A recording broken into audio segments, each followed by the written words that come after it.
Assalamualaikum warahmatullahi wabarakatuh. Bertemu lagi dengan saya Unu Hartomo. Salam sehat dan bahagia untuk sobat semua. Tetap semangat dan selalu kreatif untuk berinovasi menghasilkan suatu karya yang bermanfaat.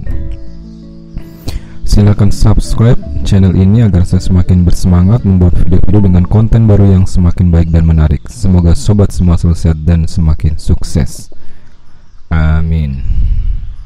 Pada video kali ini kita akan membahas konversi energi total kendaraan menjadi energi panas pada kendaraan, baik pada mobil maupun sepeda motor atau kendaraan lainnya pada saat proses perlambatan atau pengereman.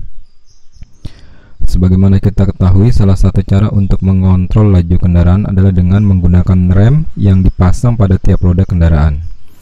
Rem akan menyerap energi total kendaraan, yaitu energi potensial dan energi kinetik atau energi gerak kendaraan menjadi energi panas, sehingga kendaraan bisa diperlambat atau bahkan dihentikan.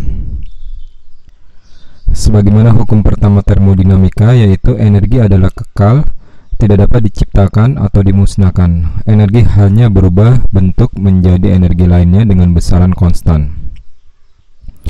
Pada contoh kendaraan, baik mobil ataupun sepeda motor, ketika kendaraan bergerak, maka ada dua energi yang bekerja, yaitu energi kinetik dan energi potensial, karena gaya berat ketika kendaraan berada pada jalan menurun atau menanjak. Namun pada jalan datar yang bekerja hanyalah energi kinetik. Total energi inilah yang harus bisa diserap oleh sistem pengereman dan kemudian diubah menjadi energi panas yang akan dilepaskan ke lingkungan sekitarnya. Jadi saat proses pengereman atau perlambatan, energi total kendaraan harus diserap oleh sistem rem dan diubah menjadi energi panas pada saat rem bergesekan dengan piringan rem, yaitu kampas rem dengan piringan rem. Selanjutnya energi panas ini akan dilepaskan ke lingkungan sekitar. Kita akan mencoba memahami bagaimana proses pengereman terjadi dan konversi energi yang terjadi pada proses pengereman tersebut. Total energi yang dimiliki kendaraan adalah potensial energi atau energi potensial ditambah dengan energi gerak atau energi kinetik, atau EP tambah EK sama dengan MGH tambah setengah MV kuadrat,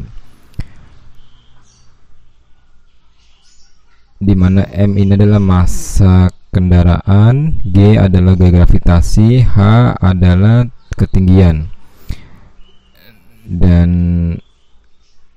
V adalah kecepatan kendaraan.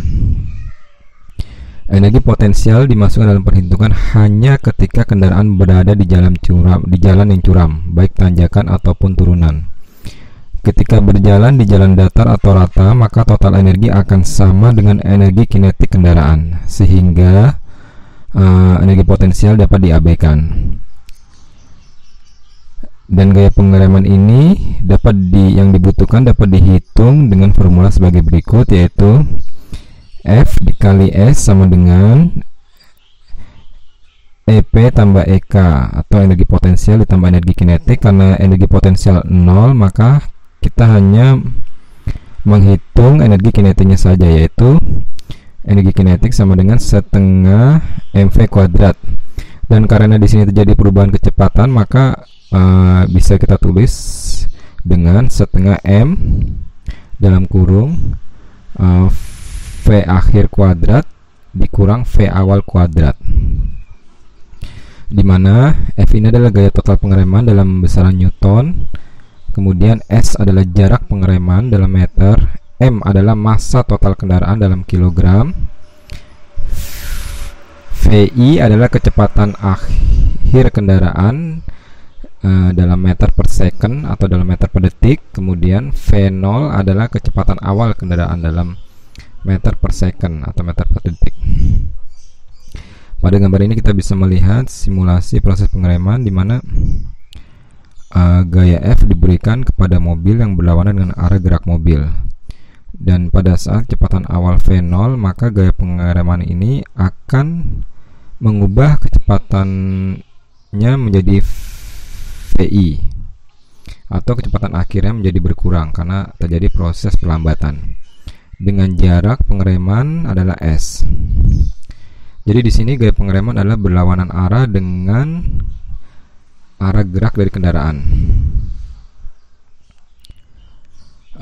Dari rumus ini kita bisa melihat semakin panjang jarak pengereman atau S, maka akan semakin kecil juga gaya pengereman yang dibutuhkan, yang berarti akan mengurangi beban kerja rem dan energi panas pun akan lebih rendah, sehingga suhu tidak terlampau tinggi.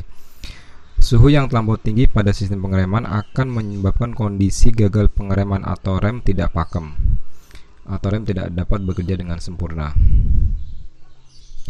Jadi di sini S ini berbanding lurus dengan besaran energi kinetik. Dan untuk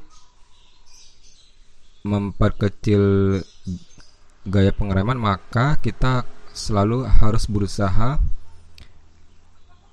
memperbesar jarak pengereman. Jadi semakin pendek jarak pengereman, maka beban kerja rem akan semakin berat dan panas yang ditimbulkan pun akan semakin besar, dan panas yang terlampau tinggi akan menyebabkan jadinya gagal pengereman. Kita akan mencoba membuat contoh perhitungan dengan menggunakan dua besaran jarak yang berbeda. Di sini di contoh soal ini kita akan mencoba menghitung mobil dengan berat 1500 kg atau 1,5 ton yang melaju dengan kecepatan 150 km per jam atau 41,67 meter per detik, dan dilakukan pengereman sehingga kecepatan akhirnya menjadi 100 km per jam atau 27,78 meter per detik. Nah, di sini kita akan mencoba menghitung berapa gaya pengereman yang diperlukan jika jarak pengereman S sama dengan 400 meter dan S sama dengan 200 meter. Jadi ada dua jarak yang akan kita coba hitung dengan besaran yang sama.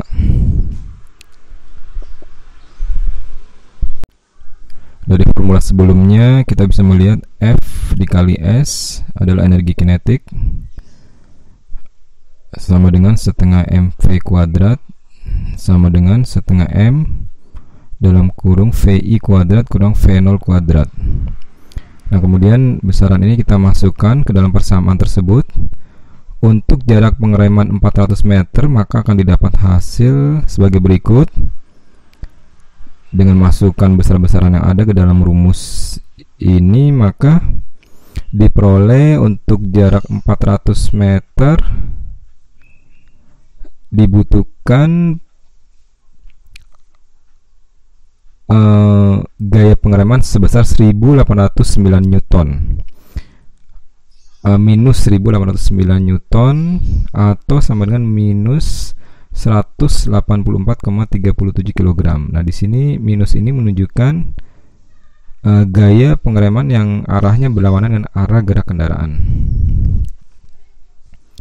Kemudian untuk jarak pengereman 200 meter, setelah kita memasukkan semua persamaan ke dalam semua besaran dalam persamaan tersebut, maka akan diperoleh gaya pengereman sebesar minus 3617,48 Newton atau minus 368,75 kg.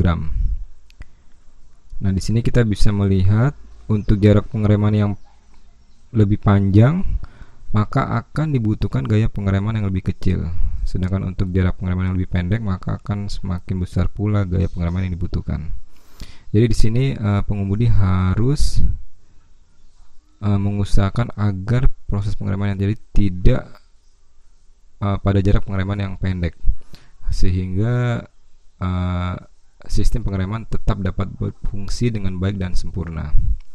Karena ketika kita melakukan pengereman dengan jarak yang terlampau pendek, atau kita sering melakukan rem mendadak, pengereman yang tiba-tiba, pengereman dengan jarak yang lebih pendek, maka sistem pengereman akan menjadi panas, suhunya menjadi naik, kemudian kampas pun tidak akan bisa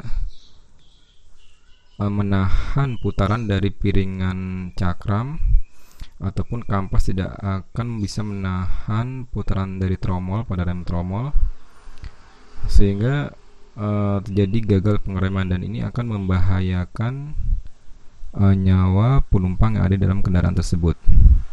Jadi di sini memang pengemudi dituntut untuk dapat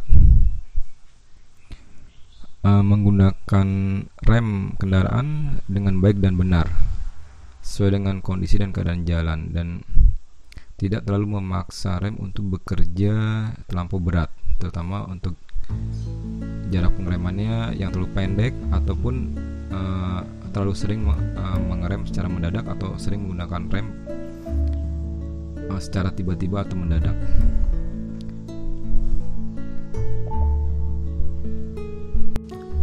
Demikian penjelasan saya, semoga bermanfaat. Terima kasih sudah menonton video ini. Silakan subscribe, like, dan share channel ini. Salam sehat selalu. Assalamualaikum warahmatullahi wabarakatuh.